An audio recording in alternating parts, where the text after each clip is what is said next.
नमस्कार दोस्तों, आज मैं आपको लेके चलूंगा एक अद्भुत, पावन और ऐतिहासिक यात्रा पर। जब आत्मा शांति खोजती है और मन भटकते भटकते थक जाता है, तब एक आवाज अंदर से आती है, चलो यमुनोत्री धाम की ओर। यह यात्रा न केवल धार्मिक दृष्टि से महत्वपूर्ण है, बल्कि प्रकृति की गोद में बसे हिमालय की सुंदरता, रहस्य और रोमांच से भी भरपूर है। यमुनोत्री चार धाम यात्रा का पहला पड़ाव है। यहाँ से यमुना नदी का उद्गम माना जाता है। यह स्थल देवी यमुना को समर्पित है। पहाड़ों की गोद में बसा, बर्फीली हवाओं से घिरा माँ यमुना का यह धाम हर भक्त को उसकी आत्मा से जोड़ देता है। यमुनोत्री धाम देवी यमुना का एक प्रमुख तीर्थ स्थल है, जिनको सूर्यदेव की पुत्री और यमराज की बहन माना जाता है। धार्मिक मान्यता है कि यहाँ स्नान करने से मृत्यु का भय समाप्त हो जाता है और मोक्ष की प्राप्ति होती है। यही एक कारण है कि पहला धाम यही है, और इसको दर्शन करने के बाद बाकी तीनों धामों की ओर लोग जाते हैं दर्शन करने के। इस वीडियो में मैं आपको बताऊंगा कि आप यमुनोत्री किस रास्ते से जा सकते हैं, रजिस्ट्रेशन कैसे कराना है, ऑफलाइन रजिस्ट्रेशन कहां पर होगा, यात्रा को आसानी से कैसे हम कर सकते हैं, होटल में कहां पर रुक सकते हैं, ये सारी बात मैं आपको बताऊंगा। देहरादून से यमुनोत्री जाते समय आप देहरादून से विकासनगर होते हुए अगर जाते हैं तो ये लगभग 185 किलोमीटर पड़ता है। दूसरा रास्ता है यमुनोत्री जाने का वाया मसूरी होकर अगर आप जाएंगे तो थोड़ा सा 10-15 किलोमीटर ये रास्ता छोटा पड़ता है। अगर आप अपनी यात्रा की शुरुआत देहरादून से कर रहे हैं तो रास्ते में आप मसूरी देखते हुए जा सकते हैं। बड़कोट, हनुमान चट्टी, जानकी चट्टी, खरसाली और फूल चट्टी, स्याना चट्टी होकर आप अपनी यात्रा को पूरी कर सकते हैं। ऑनलाइन रजिस्ट्रेशन आप पहले करा लेंगे तो थोड़ा अच्छा रहेगा। अदरवाइज अगर आप ऑनलाइन रजिस्ट्रेशन नहीं भी कराते हैं तो ऑफलाइन रजिस्ट्रेशन रास्ते में अवेलेबल है। देहरादून से शिमला बाईपास पर नए गांव में ऑफलाइन रजिस्ट्रेशन होता है। इसके बाद आप हरबटपुर में बैरियर के पास रजिस्ट्रेशन करा सकते हैं ऑफलाइन, और उसके बाद आप बड़कोट में भी अगर यहाँ पे रजिस्ट्रेशन नहीं कराते तो बड़कोट में भी आप ऑफलाइन रजिस्ट्रेशन करा सकते हैं। ये रजिस्ट्रेशन सुबह 8 बजे से लेकर रात के 8 बजे तक होता है। मैं आज हूँ उत्तराखंड के विश्व प्रसिद्ध चार धाम यात्रा के पहली यात्रा में, जिसको हम बोलते हैं यमुनोत्री धाम। तो आज मैं करूंगा माता यमुना के दर्शन, और मैं अभी चल रहा हूँ, अभी लगभग 5:30 बजे है, तो अभी मैं निकल रहा हूँ यमुनोत्री धाम के लिए। और लगभग 5.5 या 6 किलोमीटर के आसपास की यात्रा है, जिसको मैं पैदल तय करूँगा। अभी मैं होटल में हूँ,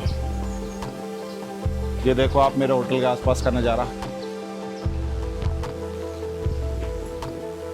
ऊपर बर्फ से ढकी हुई चोटियाँ हैं, ये बड़े बड़े पहाड़, ये देखो आप इधर। ये इस रास्ते से होते हुए हम चलेंगे और थोड़ा शॉर्टकट मारेंगे। पैदल चलने का हमने डिसीजन लिया है, अगर कहीं पर थक जाएंगे तब देखते हैं आगे क्या होगा। यात्रा की शुरुआत, अगर आपने मेरे चैनल को अब तक सब्सक्राइब नहीं किया तो सब्सक्राइब कीजिए, और पसंद अगर आता है तो इसको शेयर कीजिए, और बेल बटन को भी प्रेस करना ना भूलिए।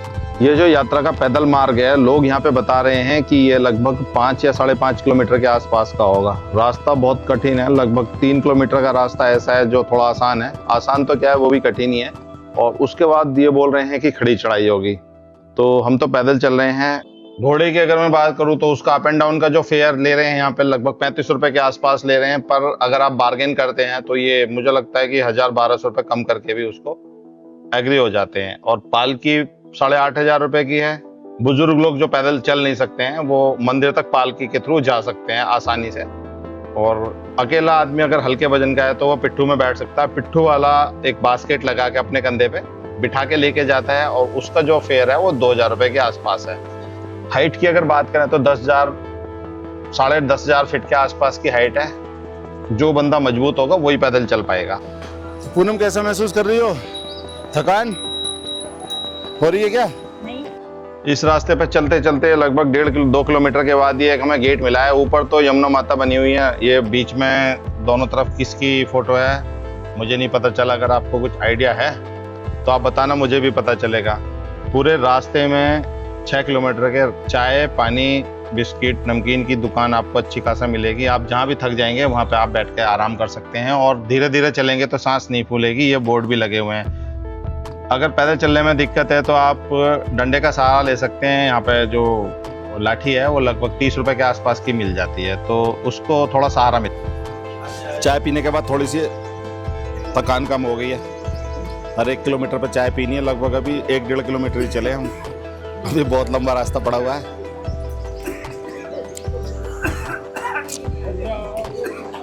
रात में जब यहाँ पे आया था मैं तो बारिश बड़ी तेज वाली हो रही थी और सुबह भी ऐसा लग रहा है कि बारिश का मौसम हो रहा है। अगर यहाँ पे बारिश का मौसम होता है तो ये जो दुकानें हैं यहाँ पे आपको रेनकोट मिल जाता है टेम्परेरी वाला, झटपट वाला, तो उससे बारिश में बचाव हो सकता है। अब मैं आपको ये बताता हूँ कि देहरादून से या ऋषिकेश से, हरिद्वार से यमुनोत्री तक हम कैसे पहुँच सकते हैं। बड़कोट तक की हमें डायरेक्ट बस मिलती हैं, आसानी से मिल जाती हैं, देहरादून से भी और ऋषिकेश से भी मिल जाती हैं।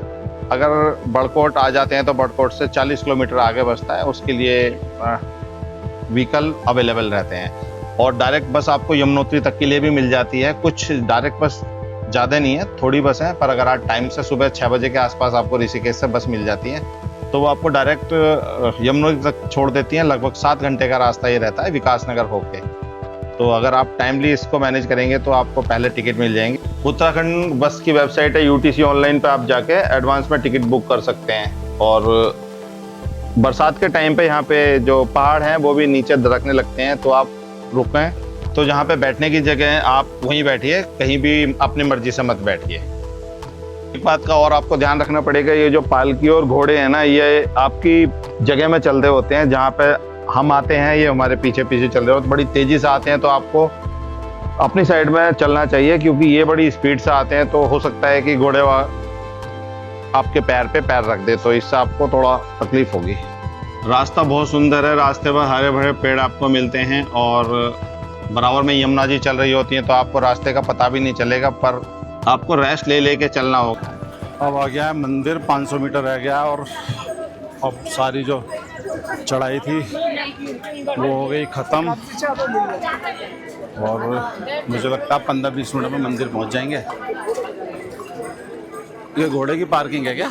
एक फोटो खिंचा लेंगे, इधर से बैठ जाओ, एक फोटो खिंचा लेंगे। आ जाओ। सामने मुझे मंदिर दिखाई दे रहा है, पास में ही मंदिर है, बहुत सुंदर लग रहा है। और इस समय चढ़ाई खत्म हो गई है, प्लेन का रास्ता है, आसानी से चल पा रहा हूँ। इस मंदिर का निर्माण गढ़वाल की महारानी ने कराया था और इस मंदिर का जो इतिहास है वो स्कंद पुराण में भी मिलता है। यमुनोत्री का वर्णन वहाँ पे है।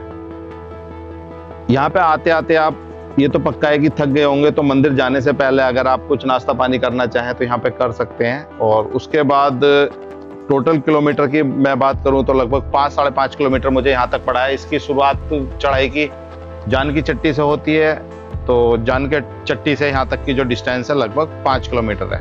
और रास्ते भर सीढ़ी बहुत टफ थी, बहुत हाई। ये इतना बहता हुआ जल जो शोर मचा रहा है और इधर से ये निकल रहा है। पुल बिल्कुल खाली पड़ा है, भीड़ भी ज़्यादा है नहीं, पर अगर हम थोड़ा सा लेट हो जाते हैं तो हमारे को टाइम लगता, पर अभी भी मुझे लगता है आधे घंटे में हमारे दर्शन हो जाएंगे, ऐसा लगता है। यमुनोत्री यात्रा का जो समय है वो अप्रैल से मई से लेके नवंबर तक चलती है, जब तक कपाट खुले रहते हैं। मई जून में मौसम बड़ा सुहावना रहता है, लेकिन भीड़ ज़्यादा होने के कारण यहाँ पे तकलीफ होती है व्यवस्थाओं में। और जुलाई और अगस्त में बारिश के कारण थोड़े रास्ते खराब हो जाते हैं और पहाड़ नीचे गिरने लगते हैं। इसके बाद सितंबर से लेकर अक्टूबर के मौसम में भीड़ कम होती है और यात्रा का सबसे अच्छा समय यही है। और यहाँ पे इस समय आप आसानी से बिना भीड़ के यात्रा कर सकते हैं। और सामने जो मुझे दिखाई दे रहा है ये मेन मंदिर है यमुनोत्री माता का, तो यहाँ से सीढ़ी चढ़ेंगे और फिर करते हैं मंदिर के दर्शन। लगभग 3 घंटे की मेहनत के बाद, कठिन चढ़ाई के बाद मैं इस समय हूँ गंगोत्री धाम के मेन मंदिर में। अभी दर्शन किए मैंने, थकान अब जाके ख़त्म हुई है, जब बिल्कुल यहाँ आ गया हूँ। तो अगर आप चाहो तो आ सकते हो और ज़्यादा समस्या नहीं है। सुबह सुबह चलोगे तो रुकते रुकाते आ जाओगे और अगर थोड़ी सी दिक्कत होगी तो घोड़ा, खच्चर, पालकी और पिट्ठू की भी व्यवस्था यहाँ पे है। यमुनोत्री का पवित्र जल आत्मा को शुद्ध करता है और जीवन में सुख समृद्धि लाता है। मंदिर के आसपास कई प्राचीन मंदिर हैं जिनकी बहुत ऐतिहासिक पृष्ठभूमि है। हिमालय की लोक कथाएं इस क्षेत्र को और ज्यादा रहस्यमय बनाती हैं। पवित्र गुफाएं जहां देवताओं ने ध्यान किया था, श्रद्धालुओं के लिए एक अनुभव देती हैं। सूर्य कुंड के जल में चावल पकाना और आलू पकाकर उसका प्रसाद अपने घर ले जाना अपने आप में एक बहुत धार्मिक मान्यता है। और लोग यहाँ से जो चावल और उबले हुए आलू हैं उसको प्रसाद के रूप में ले जाते हैं और आसपास में भी अपने वितरित करते हैं। मंदिर को खुले हुए यात्रा को स्टार्ट हुए अभी लगभग 30 दिन हो चुके हैं और ये जो यात्रा है ये नवंबर तक चलती है और नवंबर के बाद में जो माता का स्थान होता है वो खरसाली में है मंदिर, वहाँ पे इनकी डोली चली जाती है। तो अगर कोई इस बीच में आता है तो मंदिर में दर्शन उधर ही होते हैं माता के। यमुनोत्री धाम की यात्रा न केवल एक धार्मिक अनुष्ठान है बल्कि यह आध्यात्मिक शांति, प्रकृति की सुंदरता और भारतीय संस्कृति की गहराई को महसूस करने का अवसर भी है। यात्रा के दौरान अनुशासन, धैर्य और सावधानी रखें ताकि यह अनुभव आपके जीवन का सबसे सुंदर और यादगार पल बन जाए। और एक बात का ध्यान रखें, जब आप इधर आते हैं तो अपनी कोई भी किसी तरह की भी गंदगी यहाँ पे ना छोड़ के जाएं, क्योंकि अगर आप इस स्वच्छता का ध्यान रखेंगे तो आने वाले श्रद्धालुओं के लिए और अच्छा रहेगा। मेन मंदिर के पास ही एक छोटा मंदिर और है जहाँ पे कुछ लोग अपना स्पेशल या विशेष पूजा करा रहे हैं, तो यहाँ पे पंडित के द्वारा वो पूजा भी कराई जा सकती है और आप चाहें तो इसे कर सकते हैं।